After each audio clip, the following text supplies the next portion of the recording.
Bismillahirrahmanirrahim. Assalamualaikum warahmatullahi wabarakatuh. Alhamdulillahi rabbil alamin. Assalatu wassalamu ala asrafil anbiya'i wal mursalin wa ala alihi wa sahbihi ajma'in, amma ba'd. Puji dan syukur tidak henti-hentinya kita panjatkan kepada kehadirat Allah Subhanahu wa taala.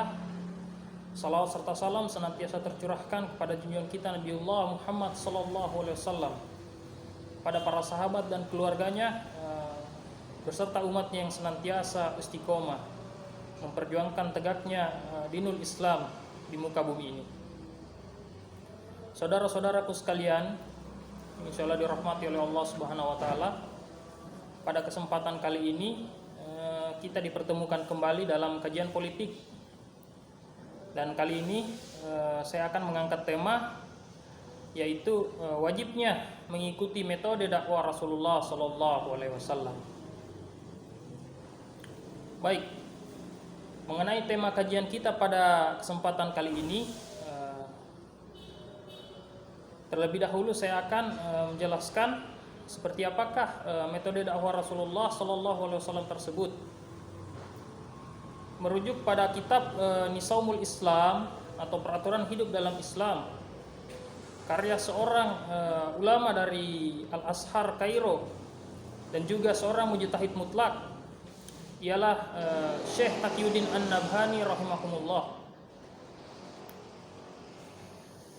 Yang dalam kitabnya tersebut dijelaskan bahwa Islam adalah sebuah mabda atau ideologi, yaitu akidah akliyah atau akidah yang lahir dari proses berpikir yang melahirkan peraturan. Yang dalam pengertian akidah yaitu pemikiran menyeluruh tentang alam semesta, manusia dan kehidupan, serta apa yang ada sebelum dan sesudah kehidupan dunia ini, hingga sangkutannya, kaitan-kaitannya sebelum dan sesudah kehidupan dunia ini. Dalam hal ini disebut sebagai fikrohnya atau fikroh dakwahnya atau fikroh Islam. Adapun penjelasan tata cara pelaksanaan, pemeliharaan serta penyebaran fikroh tersebut dinamakan sebagai thariqah. Jadi pada kesimpulannya, Islam mencakup fikroh dan thariqah. Ya, berarti di sini kita dapat mengetahui ya teman-teman sekalian bahwasannya Islam itu mencakup dua bagian ya, ada fikrohnya dan thariqahnya.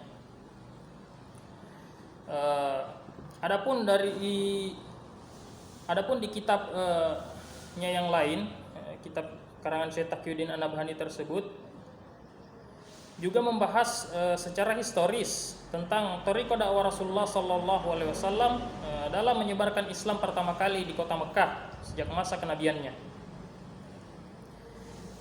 Dimulai pada titik awal dakwahnya di kota Mekah dengan mengajak orang-orang terdekat seperti keluarga dan sahabat-sahabat karibnya untuk memeluk Islam, serta membina mereka dengan membentuk kelompok-kelompok atau kutlah di rumah sahabat Arqam bin Abi Al-Arqam.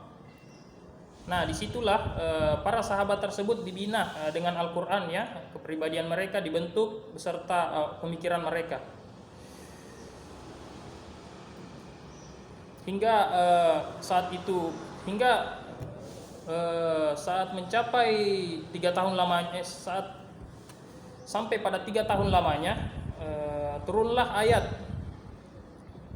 yang berbunyi, A'udzubillahi minasyaitonirrajim, Bismillahirrahmanirrahim, Fasda bima tu'maru wa a'rid 'anil musyrikin.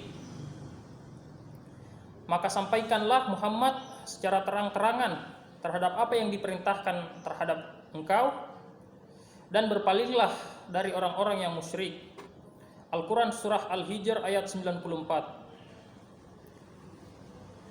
Setelah turun ayat tersebut, Rasulullah segera menyerukan kepada sahabat-sahabat untuk membentuk barisan ya, yang pada saat itu dibagi dua barisan ya, yang dipimpin oleh masing-masing itu oleh Umar bin Khattab dan Hamzah bin Abdul Muthalib.